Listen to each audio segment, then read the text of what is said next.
on the GoPro Hero4 session. I highly recommend it. I looked at some of the footage I got driving last night. It's kind of a fisheye lens that is able to squeeze this wide shot and get essentially everything inside the cab of my car, which my other cameras just don't do.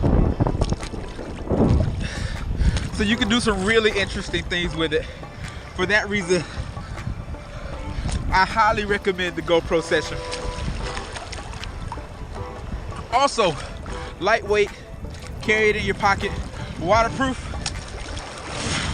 And this is basically my sole waterproof camera, so 100% recommend. I wish the water was clearer here so you could get some good quality stuff. That's the negative of it, is you don't have a viewfinder to see what your shots are looking like. But if you're like me and you just like to kind of wing it and look at the footage after, compact, cool to have, certainly. Oh no.